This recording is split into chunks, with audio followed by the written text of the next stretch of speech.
સુરતમાં શ્વાનની સંખ્યાના સર્વે માટે ટેન્ડર બહાર પડાયું છે। શ્વાનની સંખ્યાનો ઝોન વાઇઝ ડેટા તૈયાર કરાશે। કયા વિસ્તારમાં વધુ કામગીરીની જરૂર છે તેનો અભ્યાસ કરાશે। ઓપરેટેડ અને નોન ઓપરેટેડ ડોગની માહિતી મળશે। જ્યાં જરૂર હોય ત્યાં વધુ સઘન કામગીરી કરાશે।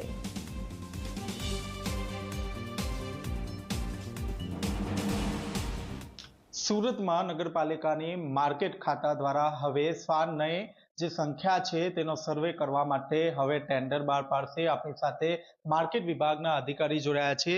જી સર, આ જે સર્વેની કામગીરી કરવામાં આવશે, શું છે આખી વિગત? સુરત મહાનગરપાલિકાએ સુરત સિટી ખાતે જે ડોગ પોપ્યુલેશન છે એના સર્વે માટે હમણાં ટેન્ડર બહાર પાડેલું છે। જ્યારે પણ એજન્સી આવશે, કોઈ AWBI માન્ય એજન્સી, એના દ્વારા ડોગ પોપ્યુલેશન સર્વે કરવામાં આવશે, જેનાથી માહિતી મળશે કે કયા વિસ્તારમાં વધુ કામગીરી સઘન બનાવવાની જરૂરિયાત છે, કયા વિસ્તારમાં dog population non operated population વધારે છે। એ પ્રમાણે પછી આપણે આગળ વધીશું। અત્યાર સુધી આ ટેન્ડર કોઈ બહાર પાડવામાં આવ્યું છે આ રીતે સર્વેનું? અત્યારે ટેન્ડર અંડર પ્રોસેસ જ છે। લાસ્ટ ડેટ ઓફ સબમિશન 28 ફેબ્રુઆરી છે। સર, આ સર્વેની જે કામગીરી છે તે સર્વેની કામગીરી દરમિયાન કઈ કઈ બાબતો ધ્યાનમાં રાખવામાં આવશે? કઈ રીતે સર્વે કરવામાં આવશે? એ કામગીરી જે AWBI માન્ય એજન્સી હોય છે, જનરલી ઝોન વાઇઝ આપણને એવા ડેટા આપશે કે ભાઈ એક ઝોનમાં કેટલા ઓપરેટેડ ડોગ છે, કેટલા નોન ઓપરેટેડ ડોગ છે, કેટલા નાના પપીસ છે।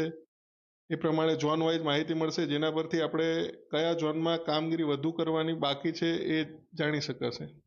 સર, આ જે સર્વેની કામગીરી છે તેનાથી ફાયદો શું થશે માર્કેટ વિભાગને? ફાયદો એ જ થશે કે આપણે કયા ઝોનમાં કામગીરી ઓછી થયેલી છે કે કયા ઝોનમાં સઘન રીતે કરવાની જરૂર છે એ જાણી શકાશે। તો એ પ્રમાણે આપણે ત્યાં વધુ ઝડપથી અને વધુ સઘન કામગીરી કરી અને ડોગ પોપ્યુલેશન ઝડપથી કંટ્રોલમાં લઈ શકશું। સર, કેટલી એજન્સીઓએ રસ દાખવ્યો છે આ સમગ્ર બનાવમાં? એ તો હવે ટેન્ડરની ડેટ લાસ્ટ ડેટ 28 ફેબ્રુઆરી છે, ત્યારે ખબર પડે કેટલી એજન્સી છે।